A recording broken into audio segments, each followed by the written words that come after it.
At the end of the day, selling is transferring a feeling. If you don't have the feeling, you can't transfer it. If you don't have a good, positive feeling, dude, you're an actor. You have to sell and run your business from a place of positivity. And however you get there, God bless you. Welcome to the Pete Primeau Show. It is episode 69. I cannot believe how fast this is going. I have Chris Long with me, and Chris is a long-time member of our industry. He has spent roughly half of his career in retail and half of his career in wholesale. Currently is in management with MLILY, and I cannot wait for this show to begin. I just want to say one thing really quick before we get going. Thank you to Larry Levine, my former guest, and also has a connection with Chris. And he said, "Do you know Pete Primeau?" And Chris said, "No." And he said, "You need to know Pete Primeau." And so then Lori Harshman, my dear friend, met Chris, and she said, "You sound a lot like Pete Primeau. Do you know Pete Primeau?" And he goes, "No, I don't know Pete Primeau." She goes, "I'll introduce you." So Lori Harshman and Larry Levine, thank you very much for introducing us. And with that, I am going to pay the bills. Sell a million. What are you waiting for? 101 tips for furniture and mattress stores. How to sell another million or more this year for the price of a couple cups of coffee these days. Anyway, I want to thank my sponsor, Steve, the Mattress Industry Network. What a great group, over 1,400. And Chris is our newest member. And it required a little bit of due diligence. If you do get to the screen where there's 2 or 3 questions, answer them all, or you will not be accepted into the Mattress Industry Network. It is a great group. It is run by retailers for the entire industry. If you are part of the mattress industry, we want you in this group. Over 1,400 strong by now. And it is just an absolutely great group. I did not join for the longest time. And my dear friend, Jeff Janakovo, said, "Pete, just tell me what's going on." He goes, I've asked you nicely. I've time and again, I've asked you, why aren't you joining this group? I go, that guy. I don't like that guy. I don't want anything to do with that guy. He goes, "What guy?" I tell him the name. He goes, "He's not in this group. He doesn't run the group. He has nothing to do with the group." I said, "Oh, okay. Well, then I'll join." It was the best thing I ever did. I know, Steve, if you're watching this, you're laughing because you've heard this story from Jeff's side and from my side now. And without a further ado, welcome to the show, Chris Long. Really appreciate it. I'm honored to be here, and frankly, I don't know what took us so long to finally meet each other. Yeah, I don't know. So here's the deal, everybody that's watching. Chris and I spent about 10 or 15 minutes just talking, and I said, let's stop and let's just talk on Monday, because oftentimes when these things get rehearsed, they end up horrible and sloppy, and you try to chase prior conversations. It never works. So Chris, it's my absolute pleasure to meet you. 30 years in the industry. You're just a pup because I've got 10 years on you. So you can call me old man if you want to, but I'd prefer you just call me Pete. Anyway, we both work for Bob Sherman. Yes. Way back in the day, a long time ago. It's been so long, I'm not sure if Bob Sherman would remember me if I walked up to him now, but I don't look quite the same as I did then. Well, I'll tell you this, Bob Sherman will never forget me. Well, he left an impression on me. I felt it was an honor to get to work with him, and he and the rest of that group included me I was a young guy at the time, and they brought me in and included me and valued my opinion on things that meant a whole lot to me. So that was one of his smart aspects, is that he listened to everybody. He didn't tune anybody out. Yeah, we didn't talk about this because we barely talked the other day. Bob started in retail. A lot of people don't know that about Bob Sherman. He did not. He started in retail. He did not start in wholesale. So he's always looked at it through retailers' eyes, and I think that is a special blessing. After I had spent 7 years in retail, I decided that I wanted a little bit more freedom and I wanted to get on the road, but I was a horrible, horrible interview. It took me 2 years to get on the road. And I'm driving down the road with Jeff Allen in the car, and we're working together. And I said, I just wish I hadn't wasted the last 9 years of my life in retail because I'm having a time of my life.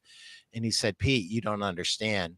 He goes, without the last 9 years of your life, you would not be nearly as valuable to these retailers, because not only do you know the book stuff, but you know it on an emotional level. You know what it's like to be told, I've got to go home, I've got to measure, I'm just looking. You know what that feels like on an emotional level. And most reps who never worked retail have no understanding or comprehension of what that feels like. He said, so the last 9 years of your life were spent getting you ready for this opportunity. And it's going to make you so much more valuable to your retailers. So with that, I've got a question for you. Okay.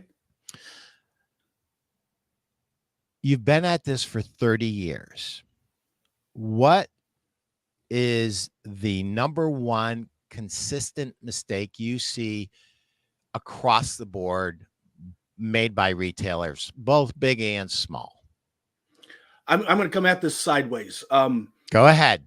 I'm going to start with saying I don't think, and this isn't exactly what you and I talked about, but it's going towards that, because it starts with, we're all blessed to be in this business, because Amen. so many people work in an industry that is not affecting people's lives every single day, is not bringing positive impact, and sleep affects your life every single day. Yep. So to be able to have such a major impact on people's lives, it's the most used product most of them will ever have. It's 1/4 of your health after diet, exercise, mental health, and sleep, and it's the easiest of all of them to deal with. And so it's so rewarding to give people a better night's sleep. So with that, the answer to your question is that I think too many of our counterparts and of ourselves, we forget that. And it becomes, day after day after day, which is so easy to do. Yeah. And then we forget the value that we bring, and we forget trying to get paid for ourselves in the value that we bring. And so the answer to your question is that people aren't charging enough for the value they bring their customers. They need to bring all the value they can, affect their lives, realize they're affecting their lives, and expect to get paid well for it. They need to keep their margins up. And some are doing a really good job and many are not. I should be on here hawking my book and saying everybody buy my book, which I already did, by the way, and I'll do again. But my friend Drew Reichart, that me and him worked at Sutherland together, he actually studied this book when he was at Simmons, How to Sell at Margins Higher Than Your Competitors, Win in Every Sale at Full Price. And it's by Lawrence Steinmetz. If you own a retail store and you do not buy this book, I feel sorry for you, because this book can change your life. It helps you to overcome some mindset things that most retail store owners have, and it helps you to get paid what you should get paid. And the reality is this: it should be cheaper than ever to get a customer to walk through the door. It's more expensive than ever to get a customer to walk through the door. It's difficult to navigate marketing for a furniture or a mattress store. It's not an easy thing to navigate, and we'll probably dive into that a little bit deeper. But my friend Drew, we were fellow reps together, and now he's owned several stores. He's bought and sold a couple of stores. He just absolutely demanded that I buy this book. And every time I talked to him, he'd say, hey, did you get Larry Steinmetz's book? And I said, no, I didn't get it. He goes, you got to get it. He goes, if you don't get it, I'm going to buy it for you. And he knew that would embarrass me because he knew what I was making. And so anyway, I got the book and I called Drew and I thanked him up and down because it's just a great book. And one of the things it talks about in that book is the unholy trinity that exists with, it's been summarized colloquially as buyers are liars, but it's actually true. A consumer in a given town will go to the name brand, long-standing retailer that they can depend on, that they know will be there to service them, who's been there maybe 20, 30 years, maybe multi-generational furniture or mattress store. And they will go there and they will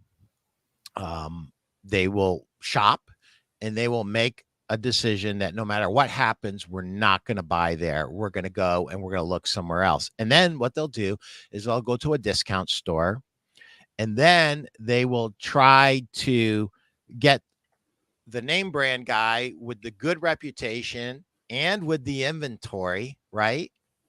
Because the other guy doesn't have it in stock. That's part of how he's offering the prices. Yeah, my prices were always lower when I was out of stock. Always. Yeah. I beat all the competition when I didn't have it and they did. Yeah. Because you had to. And so customers, they will do one of two things and perhaps both. They will go to the discounter and say, I'll buy it from you, but I get all these wonderful services from this other retailer in town, and I want those services. So I want your lower price, but I want the sleep guarantee. I want the price guarantee. I want this, that, and the other, free delivery and all the other stuff, but I want your lower price. And then same consumer will go to the name brand guy and say, listen, I really want to do business with you. And usually consumers will do this to you. We've shopped a few places and we really like you. They're not above buttering us up, and us as salespeople, we're not above buying it hook, line, and sinker, right? Oh my gosh, she really likes me. Well, maybe I should really try to work tight here and make something happen. And she will let you know that, your price is too high. And, I'd really like to do business with you, but if you would do it at this price. But she fails to tell you that doesn't include the free delivery. That doesn't include, so the customer is always trying. Many customers are trying in the lieu of fantastic value, which is up to us to create as a retailer. They will cobble together an all-star,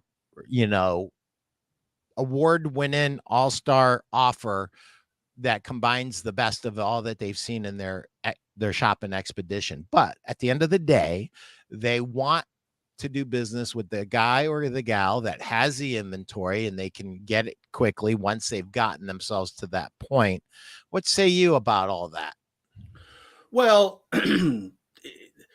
very interesting. I think that is the problem. We get beat up so much at retail that it happens every single time. It feels like, even though it doesn't. And so you start believing it. If you're fed the same stuff over and over and over, you start to believe it. I had the same problem in my own operation. I had my own operation for 7, almost 8 years. And I had the same problem. And I realized that based on the way that so much of my competition was running, they weren't going to be able to stay in business. They can't work the margins and give the service. It's one or the other. Right. And you're right. Those people that are given that, they're also not given service. Nowadays, testimonials and reviews and stuff like that can help. But the other is they're not going through the steps. Are they truly fitting that mattress to that customer? Are they selling sleep or are they selling padded rectangles? We know that most of them are selling padded rectangles and it's about the price. It's not about how it's going to affect your life. We're selling the wrong things. I'm trying to sell someone a better way of living. And they're trying to sell somebody a padded rectangle. And that, I think, ends up being the difference. Well, you mentioned two of my favorite things, and testimonials and 5-star online reviews. And I would just add to that referrals, which if you get the other two, you almost always get the referral too. Um, I think it's really super important for all of us to never forget what we do. And, when you look at the three-legged stool, the wellness stool, it's what you eat, it's how you exercise, and it's rest. And the biggest part of rest is sleep. Now, I love a cat nap whenever I could get one, but the biggest part is a good night's sleep of maintaining your health. And when we start to talk about those outcomes um, early in the conversation, not at the end of the conversation, it's too late at the end, early in the conversation. And we start to understand why they're looking for a mattress, right? And what challenges they might have. And getting somebody to trust you with some of that information can be a little dicey sometimes, and it can be a little bit difficult. But I will tell you this, as a store owner and as a retail sales pro on the retail floor, if if your heart is in the right place, your customer feels that. So first It first goes and back to Larry foremost. Levine. Absolutely. Oh yeah, yeah, yeah. And by the way, I kind of made quick work of this, and I shouldn't have. This book's a game changer. Selling from the Heart, Larry Levine, how your authentic self sells you. This is it's more than a book. It's an actual movement, and it is huge. I used to tell my salespeople when I was running a store at retail, guys, I know you're on commission, but I'm seeing too many of you counting your commission dollars before you have even written the sale. And what I would like you to do for your own benefit, and you'll find you'll sell a lot more this way, forget about the commissions that you might earn and think about only one thing, and that's making sure Mrs. Jones wakes up happy and pain free. If it's mattresses, if it's furniture, if she's happy with her house becoming her home, because we have the ability to change people's lives in the home furnishings industry, and specifically the outcomes of health and mental well-being when it comes to sleep. If you are selling padded rectangles, you're making the biggest mistake of your life. You need to start selling the outcomes. What does Mrs. Jones get? Guess what?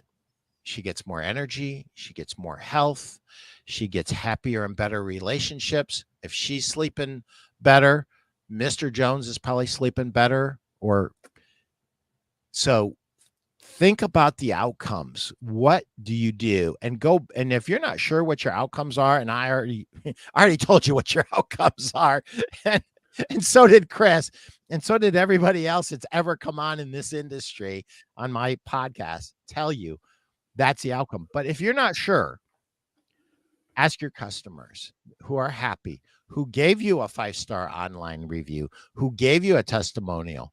Hey, what is it that we did that you liked the best? And what is the biggest benefit to you having purchased the product here? And it'll all go back to I wake up happy and I wake up as pain-free as possible. Some people, they have such severe health conditions, they can't wake up pain-free, but they can get as close to pain-free as possible with the right support and the right comfort. Sorry. And it's true for everybody. But the more I do this and the longer I do this, the more anecdotes and different things you learn. It's finally becoming part of health, like you talked about. So many years ago, when you and I were early on, it was a commodity item. It was like buying tires. Nobody was excited about it. Nobody ever bought a mattress that wasn't on sale because they never bought tires that weren't on sale, because for the majority of people, it was a need, not a want. Furniture is sexy, and I'm going to show it off, and I'm going to brag to my friends and what have you. But mattresses were a necessary evil. Now people are realizing, no, it affects every day of your life. So I'm going to give you a little anecdote. The company I work with, MLILY USA, of course, is part of Healthcare Limited, and Healthcare is the largest memory foam producer in the world. We're all over the place. We're produced in 7 different countries, sold in 72 countries. But where I'm going with this is we're connected, not just from a marketing standpoint, but real world. We're connected with Manchester United, the soccer team in the UK, of course. And I was lucky enough to get to meet their doctor, Dr. Robin Thorpe, at this last Las Vegas market. And he's now here in the States working with Olympic athletes and that kind of thing. But his focus is rest and rejuvenation. How do you get athletes to get the best night's sleep, get the best rest, let their muscles rejuvenate, be in the best possible health they can have? I thought it was interesting that they were pushing to have the exact same mattress in their home, at the camp where they've got full like little apartments and everything set up at their place where they do their workouts. So many people in soccer are coming from other places that they're not necessarily always living local. So they have little apartments there. So wherever their home is, their apartments, and even in the hotels sometimes that they would travel to, they wanted them on the exact same mattress. So their body was adapted to it. And here's a little side note that you might find interesting, and something we talk about a lot in the industry now, but didn't used to. I said, so what made you choose us, and why? Because apparently this, you designed this mattress. What was your focal point? And he said, cooling aspects. And I said, really? After support and conformability and blood flow, you're cooling? And he says, well, conformity and blood flow and good muscle support is not as hard to find, but getting a mattress that really cools well and keeps the body temperature low, because our body temperature drops when we sleep, to be able to stay there and continue to pull body heat away and keep you in a restful state by not allowing you to get too hot too soon. That was a huge aspect. So I need all 3 of those together, and then I need consistency so they're not sleeping on a different surface. I thought, wow, what a whole nother level of health understanding that we're starting to get, but the consumer, they don't necessarily understand it. So it's not only our duty, it's our opportunity to use that as our tools of saying, hey, this is important. It affects every day of your life. Beyond my eyeglasses, what's more used than your mattress? Sure. Absolutely. That is great insight. Customers have been telling us for a long time, whether it's the cover on the cover of the mattress or the cover on a pillow or sheets that have cooling ability, they have been saying to us for a long time, cooling is very important to them. And to hear a doctor kind of go through that, to me, is very eye-opening. And we should understand this. When I was a kid, we believed that lifting weights 3 times a week was the right way to do it. And what happened was every time I set a PR, it was because I missed my 3rd workout, and I would hit a PR after that. And when I was in high school, so our understanding was really very barbaric. Right now, we would say work a body part or an area of the body once hard for strength, and that's it for the week. So what we understand now and what we're going to understand 30 years from now are 2 different things. We're going to look back and go, man, what a bunch of idiots we were. We really didn't understand anything. And I believe that cooling is hugely important. Talk about that a little bit more, this specific bed. I'm a little curious. Well, in his regard, what he was referring to is the ability for the foams to breathe now. And I think that so many people think about cooling, so many people within the industry that have our knowledge. We go back 10 or 15 years, and we know that the heavy density memory foams, they held a lot of body temperature. They held that heat, and it made it hot, it made it uncomfortable for people. So now we're talking about all the cooling aspects. And I think, Serta probably did the best job coming out of the gate with it, with gels and that kind of thing. But we're talking about all these different cooling aspects. And I think that most of us within the industry are thinking that that's just a way of trying to counterbalance the issues that we had with foam being hot. It's more than that. Your body temperature drops as you go to sleep. And as you get into deep sleep, it drops. Your heart rate slows down. Your body goes into a deeper sleep, and your body, and that's the reason they talk about the optimal sleeping temperature being, 68 to 70 degrees. For a lot of people, they're like, wow, that's cold. Well, that's because that's what happens with your body. If we can keep you cool and keep your body being able to dissipate that heat, then we can keep your body in an optimal sleeping temperature. So where that's one more aspect that isn't waking you up or disrupting your sleep. We're trying to get to that deep sleep. The idea is to get an hour and a half of deep sleep. Well, let me tell you, with all the disruptions throughout the night, it's tough to get an hour and a half of deep sleep. I know I track my sleep. I watch this stuff. But what they're talking about is airflow. We see it with the demos the different companies have now, where they're using a fan and they're blowing the beads or something up through the foam, because the air is able to dissipate, or the air is able to go right through the foam. So every time you move in a mattress, it's moving air in and out. What it's really doing is it's pulling body heat away and flushing it out of the bed by having these open cell foams in the higher grade beds. People's like, well, what's the difference? Well, the lower grade beds, they don't breathe like that. They're not using as expensive foams. They don't have as much airflow going through them. And as you move up, you're getting into these better quality foams that give you the longevity of a regular foam. So you're getting the full life out of it, but you're getting all this airflow every time you move.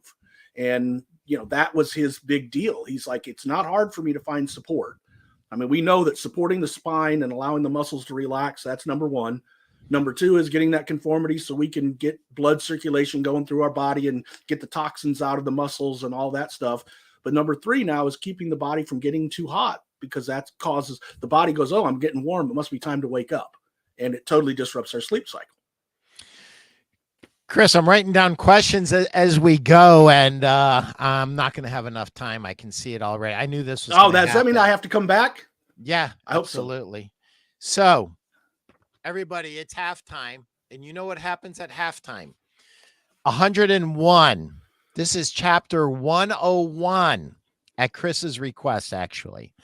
Absolutely. Page 145. The single biggest mistake stores make and how to correct it. Congratulations on making it through 100 short chapters. I've thrown a lot of ideas at you in this book. I've wrestled with putting this chapter first or last in the book. Why? Because it's the most important chapter of the book. I've been blessed to have met and worked with hundreds of stores throughout this country over the past 33 years when I wrote it, now 40 years. The single biggest mistake that I consistently see is stores that needlessly give their profits away by simply not charging enough for their products. The simple fix for this problem is to raise your prices. You might need to drop some lines and add others to achieve this. It won't happen overnight, but chances are you should raise your prices. If you look at business history, if you choose to be the lowest price store, you'll end up out of business sooner or later. It isn't a sustainable position. Am I saying Walmart will one day be out of business? Yes, absolutely. They will if they don't extract themselves from the lowest price store position.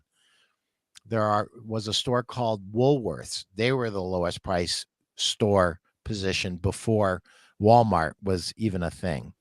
Throughout this book, you've probably thought, Pete, that's a great idea, but where's the money going to come from? My answer to you is if you are 100% happy with your store, don't change a thing. You probably bought this book and invested your time in reading it because you wanted to improve your store. The money to pay for these recommended improvements will come from raising your prices. There is no free lunch. You cannot offer great service with really low prices. Those two things are mutually exclusive. There are many different ways to retail furniture and mattress stores. There are warehouse models. There are shopping experience models. There are high-end, low-end, and everything in between. They are all valid. This book has focused on creating a furniture or a mattress store that is middle to higher end store that focuses on delivering a superior customer experience. It also, when followed to its successful implementation, creates a business that allows for more security and freedom for the business owner. Thank you for investing your time, energy, and money into the ideas presented in this book. Visit my website, peteprimeau.com, for more tips and business building tips. Anyway, please let me know if this book has benefited you. Sell a million today, Pete Primeau. P.S. I thought I would end this book with an uplifting reminder of what it means to be an entrepreneur. And I'm not going to make you go through that, but it is on page 147, and it is wonderful. So it sounds like that's what we started with. Absolutely. And you know what? I'm guilty of the same thing. When I first had the first couple of years of my operation, I was so focused on revenue. I was so focused on closing the sale and getting the deal. And don't get me wrong, my absolute focus was satisfying the customer. My goal was my mission statement was to satisfy the most customers. I have to sell them to satisfy them. So that was a given. What I want to do is make them happy. And I was very proud for a long time. I had the highest Google reviews of any furniture store in Texas that I could find. I was searching that because I was proud of it. But I eventually realized I wasn't making enough margin. I was listening to too many of the competitors. I was listening to the customers. And so I had to make it about face. And I tried to find all the different ways that I could add value. What else can I do, preferably that doesn't cost much, to really focus on making the customers happy, making them satisfied, and in case of sleep, getting them a best night's sleep. And then I raised my margins, and I raised them almost 5 points all in one fell swoop. I decided it wasn't smart to do it at once or do it over time. I did it all at once. You know what? My revenue went down just slightly that first year. My profit went up dramatically, and the customers' happinesses went up. The amount of issues went down. It's just everything got better. And then, of course, the following year, then I got the revenue back up along with the margins. So I realized, why am I not wanting to pay for all my work? Why am I letting other people try to dictate our value? I'm bringing real value. I deserve to be paid for it. I'm an expert in the field. I deserve to get paid for it. And that's what dealers and retailers and salespeople all need to believe. You're worth the value. Get paid for it. Just give the value. Wow. That is profound. And just goes back to this again. Just goes back to how to sell at margins higher than your competitors. And sooner or later, you have to, unless you actually don't know what you're doing. Dan Jordan, what you got to say here? I don't know how you consistently make mattress interesting. Amazing, Pete. I don't. I pick really cool guests, and we don't really talk about mattresses that much. But thank you, Dan. I appreciate you being here. Well, and I want to plug your book. I tell you, I'd seen your book before, and shame on me, I didn't get it. And so when Lori told me I needed to hook up with you, I went ahead and got the book and started flipping through it. And it's like, wow, this really is just, a great book of all these excellent ideas. And if you put them all together, it is the value that we're talking about. And it's the reason you should get paid for. And it goes back to the Larry Levine again. Also, if you truly care about your customers, if you truly care about giving value, then it shouldn't be that hard to get the margin to go with it. There are companies out there that are getting really high margins, and there aren't just one or two. There's a number of them, and their customers are as happy or happier than anybody else's. So at some point, we got to scratch our heads and go, why are we doing this the other way? If their customers are happy, if they're giving value and they're getting margin, I need to do what they're doing. Yeah.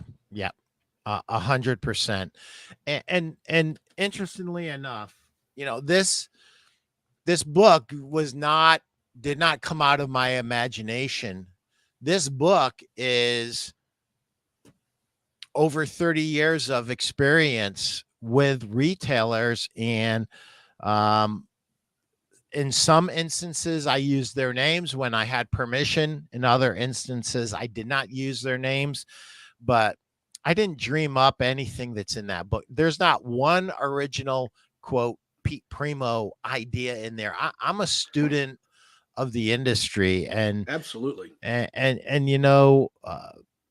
probably the one thing that I was very lucky about, and I talk about this a lot, Chris, is I was really lucky to have great mentors. I didn't share this with you, but Bob looked at me and he goes, "You realize you're probably the last rep that I'll ever travel with." He goes, "Because our company's getting too big." At that point, we had 3 factories and we were acquiring more factories.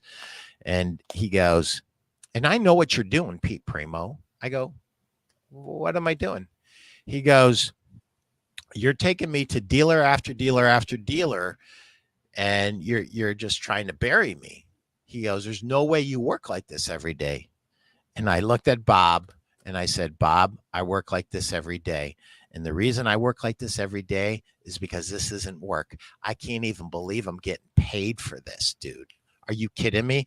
I was in retail for 9 years, and that started that whole conversation. Well, I was in retail too.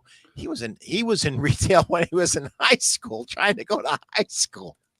I mean, it's Bob's story is compelling, but throughout this entire experience, I can probably point, and I'm not going to do it now, to a half a dozen mentors that I just look up at the sky and I say, "Thank you, God, for giving me these great mentors." And the interesting thing is some of my newer mentors are younger than me now, like Jeff Janakovo from Gardner's Gardner's Mattress in Lancaster, Pennsylvania. I mean, I wish I was half as smart as this dude. Uh, and he's actually a mentor to me, even though I'm a good 15, 20 years older than him.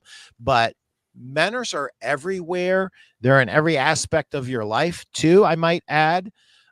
And if you do not smell the roses and understand um, why somebody has been introduced to you, well, shame on you. You should always look at, why is this happening? Our case, Chris. Why did Larry Levine say you got to meet Pete Primo? Why did Lori say the same thing? And then we hook up and we're like brothers from another mother. I mean, Absolutely. I mean, there's all these people that we know, I and could hear the air going out on the other side of the phone when I said, "We got to stop. We got to save it for the show. We got to stop." You're like, "I don't want to stop." well, it's like you said. I mean, I found my passion in this business because I really enjoy learning the business. I enjoy what I call the ingredients of the business. All the ingredients have to be right, and they all have to go together to make a successful business. And I really enjoy that. But we're so lucky from being on the rep side to where we get to walk into all these dealers like you. I've worked with just hundreds and hundreds of dealers at this point in my career, and to be able to walk in them and see what these guys are doing well and what the other guys are not doing well, and the consistency that you see. Okay, well, these 5 guys are all killing it and they're all doing these same similar things.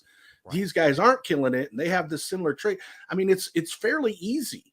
So, but then it's now on us as reps to go to these dealers and say, "Hey, here's ideas that are working. Here's things from people that you're not competing with, or, don't talk about where they came from at all. But hey, I'm seeing this over and over and over. This is working." And I think that's where Jeff comes in, is innovative guy that comes along with some new ideas and new ways of trying things that work, and then spreading those ideas to other people. And as reps, that's really one of our responsibilities beyond selling, is help your dealers. I mean, if you really want to own the dealer and you really want the dealer to be loyal to you, bring him ways to be more successful, not just more product. There are words of wisdom for every rep listening. Bring your dealers value. Absolutely. Don't not all of them want it, but no, that's not, you can't make them take it. All you can do is bring it to them. It's true. It's true. Not all of them want it. But let me tell you what doing this show has taught me. There are dealers that become very close and become great friends. And there are dealers that pick your brains and won't let you go, and you're there for hours. And I love that. Absolutely love that. And I will give everybody as much time as they need. But I've made a mistake in my career, and I'll tell you the mistake that I've made. I've made the mistake of assuming that the dealer wasn't interested because they didn't ask. And I should have pushed the issue. I should have made them tell me, no, I don't want to hear about blah, blah, blah. Because at the end of the day, we owe our dealers our very best. And so let me tell you how I know this, because I'm walking into dealers and they're like going, great show. And I'm going, what are you talking about? A great show. I didn't see you like it. I didn't see you make a comment. Yeah, good And they're point. going, and they don't. And they especially don't, if they don't have like a YouTube account set up, they don't do it. And it doesn't happen. And you think they don't want it, but here's the reality. They do want more than just what they ask for. So it's our part of our jobs to reach out to them, because at the end of the day, their success is our success, right? And Absolutely. and the more successful that we can help a dealer be, and yeah, I've just come to a place now where I understand what my job is. My job is to help them be as successful as they can possibly be, and to give them everything and make them actually tell me, no, I don't want that. And that's okay.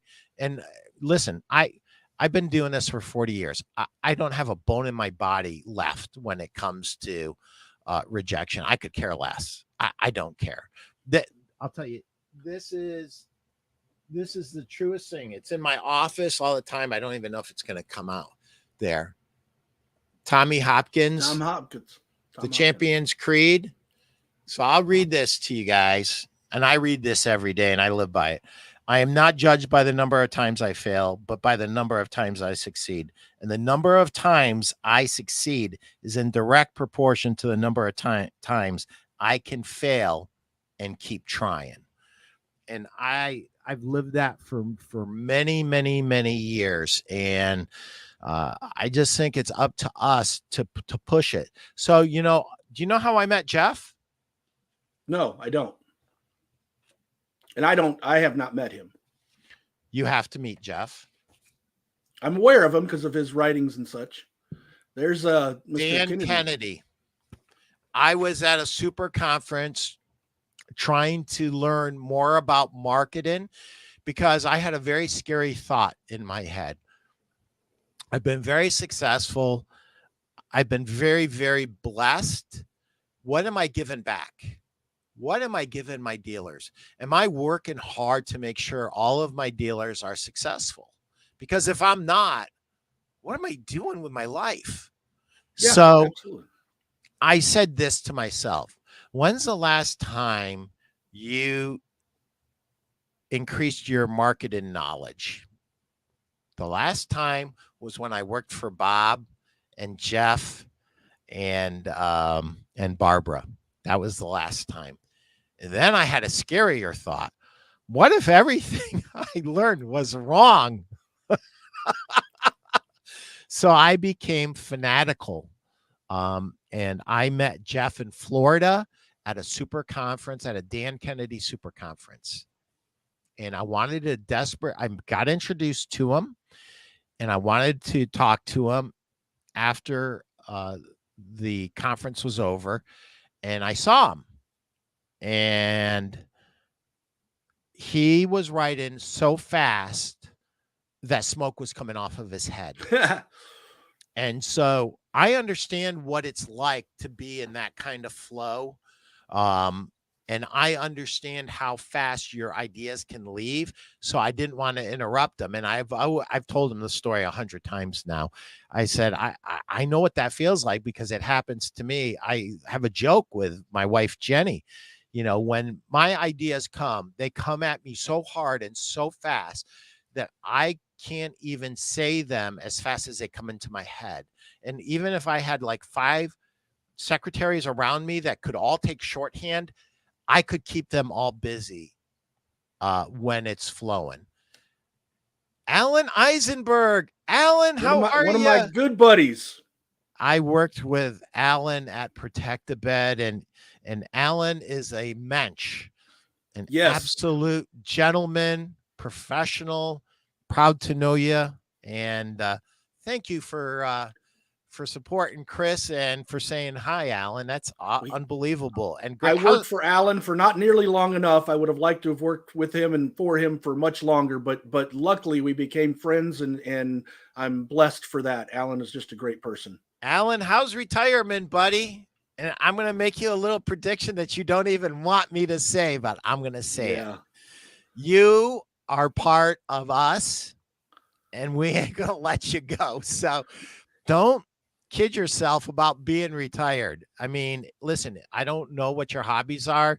If you love to golf as much as you can. If you love to fish as much as you can, because someone's going to come calling with a crazy job offer because you are talented and you deserve a crazy job offer, and you're going to get dragged back into this. It'll be like a scene out of The Godfather. I was out. They dragged me back in. It's exactly the way it's going to be. And it couldn't happen to a better guy. No, Alan's immensely talented, very talented guy.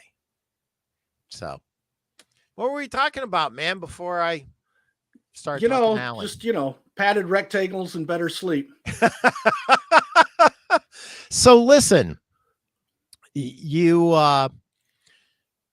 get, I'm not going to say it that way. I'm going to say it this way. You inherit $1 billion and you no longer have to work in this industry. But because you've done it for the last 30 years, Chris, you decide, you know what? I'm just going to help all the retailers that I've come to know, and I'm going to help them as much as they're going to let me help them as a consultant. I'm making this up as I go. What would you tell them that they need to do to become more successful?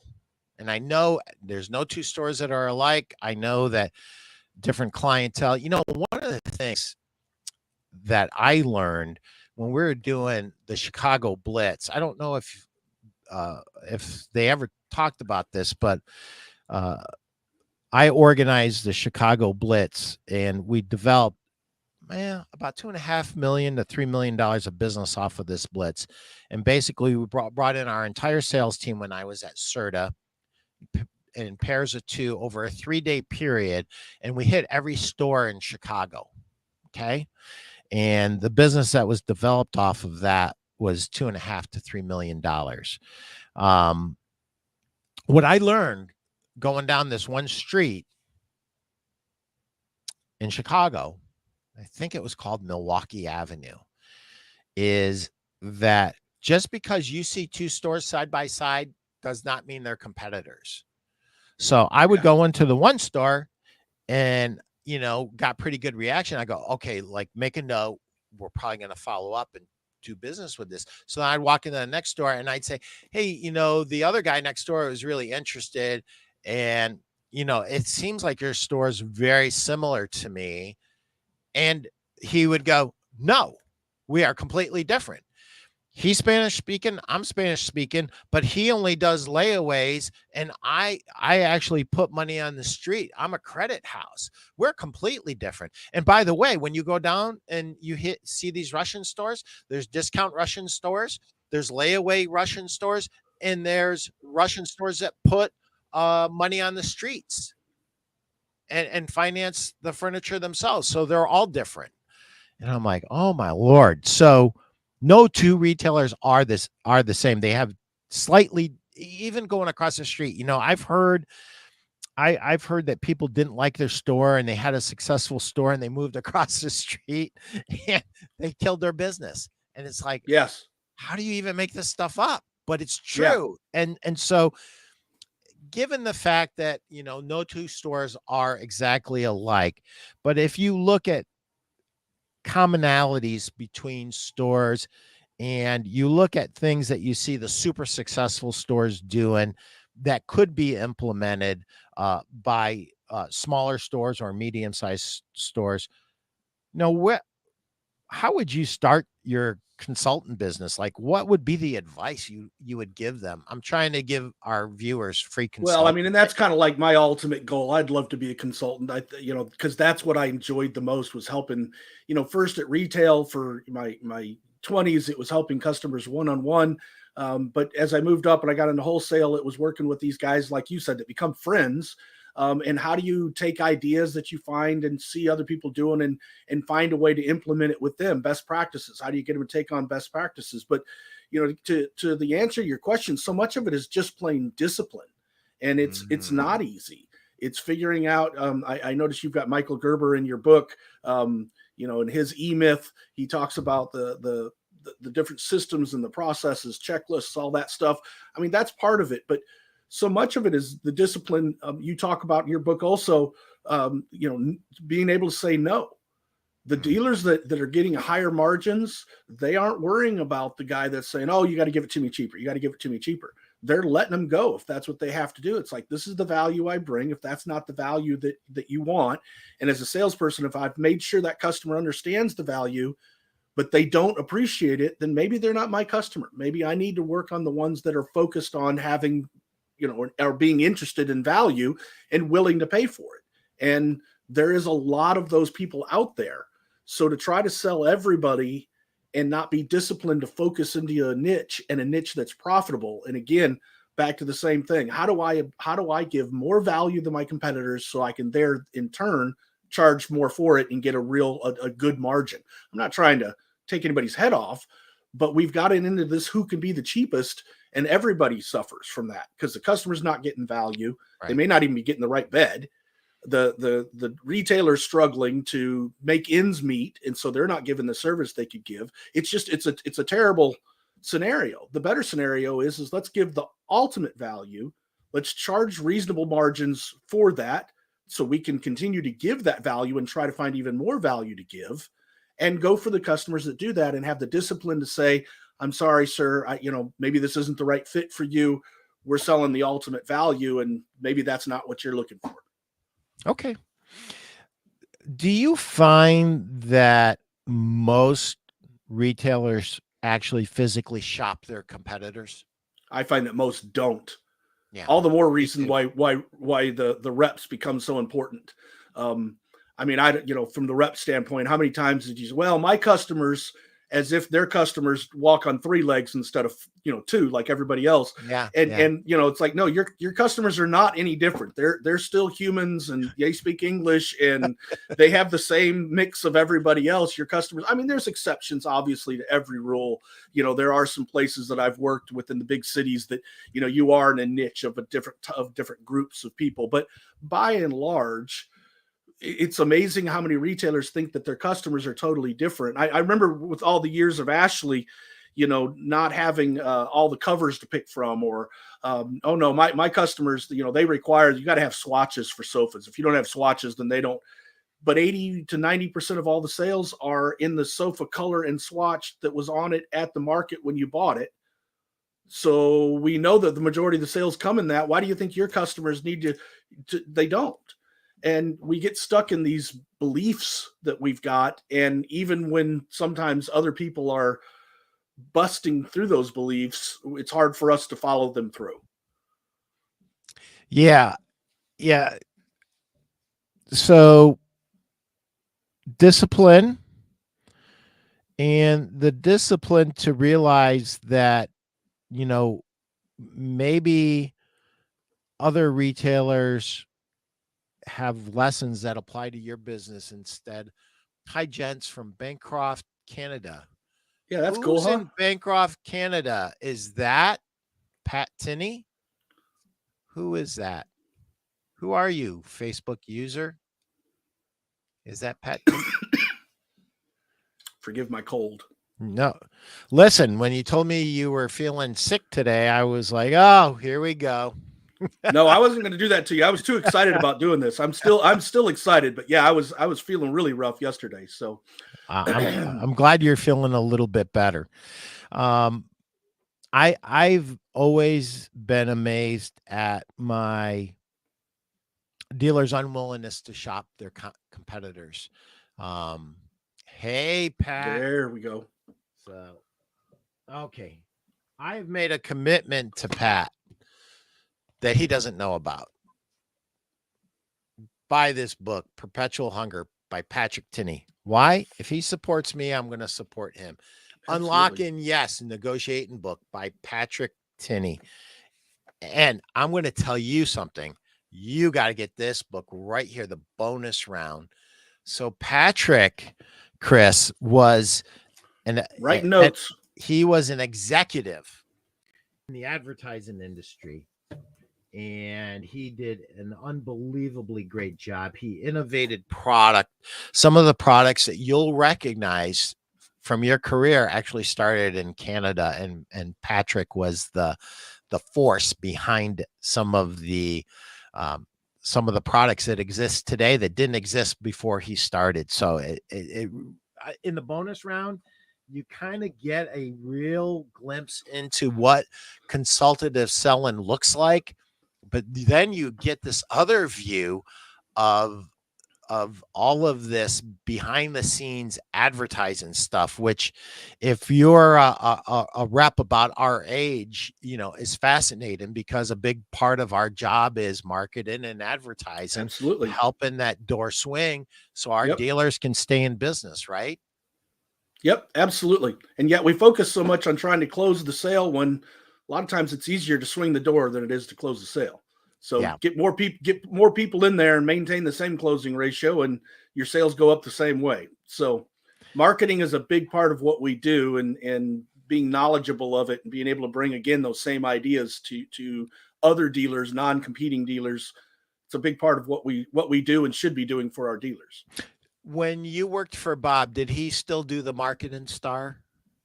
Yes, absolutely. In fact, I found that someplace not long ago. It's a little, I'd grab it if I could find it. But yeah, absolutely. Still. So I'm gonna show you how it's changed at another time, but it always started with national advertising, then it went to retail advertising, and the thought process behind that was, the display, the sales training, the merchandise, and none of that matters unless a customer comes into the store. And, we get so infatuated with product and tweaking product. And at the end of the day, until that door's swinging with the right customers, with the right expectations that want to do business with you, it doesn't matter how great the product is. And I love great product. I'm a product geek, just like 90% of you watching this as product geeks. But at the end of the day, I am all about making my retailers more successful. Bud Long was one of my first mentors, bosses. That's my brother. Bud Long is my brother. I'm not sure who this is that's doing this, but Bud Long's my brother. I followed him into the business. He was selling furniture, and he's 6 years older than me. And when I came of age, I was 18 years old, and I hate saying this, I started selling water beds, and was actually right down the street from him. But Bud and I have worked close and around each other for all these years. I started selling water beds too. And my most infamous quote to all of my dealers is, I'm trying to find out. I started selling water beds.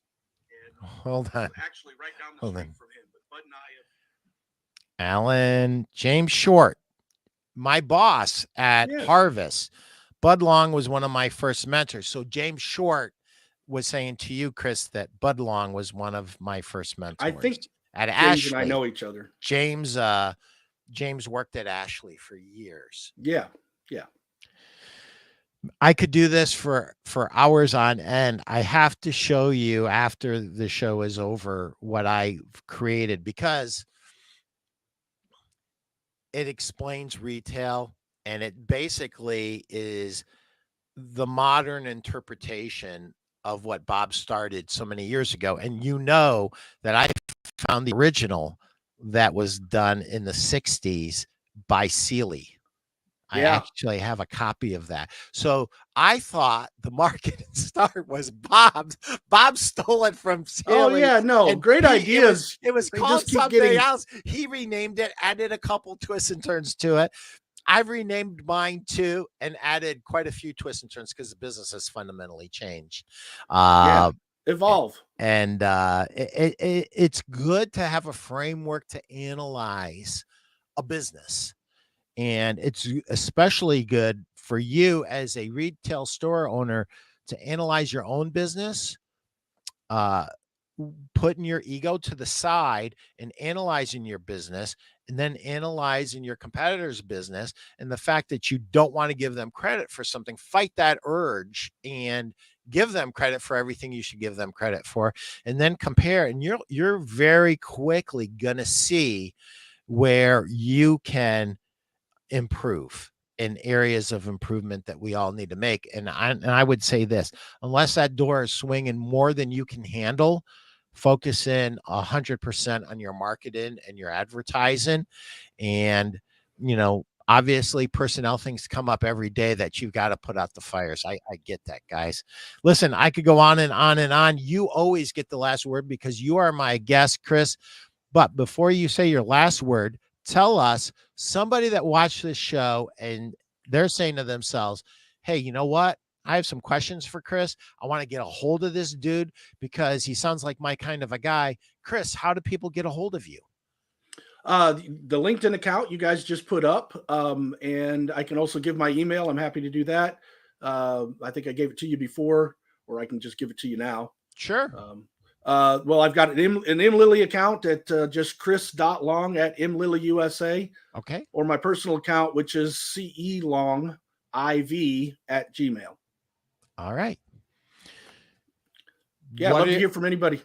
What are your last words, my friend? My last words are, I don't know. I would say I wasn't prepared for that. My last words are focus on the customer. Give them the value. We're affecting every day of their life. Take them through all the steps, make sure they're fitted to the right mattress in the right way so they sleep better, and then ask for the referral if you've done your job the way you're supposed to. That's awesome. And one last little thing about referrals.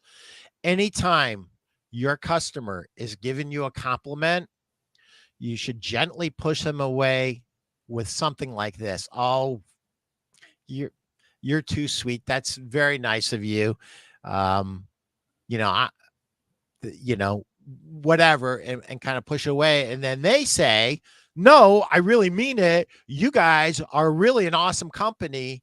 And then you just close the door behind and say, would you mind putting that in writing? Because believe it or not, we still have a few doubters out there, and it would mean the world to me if you gave that to me in writing. Real world referrals are more important now than ever. Reviews and referrals. Yeah. And listen, and if you know anyone else like you, Mrs. Jones, I would love to be able to earn their business, just like we earned your business. And with that, that's a wrap, guys. Thank you, Chris. Have a great day. Thank you, Pete. Thank you very much. You're very welcome.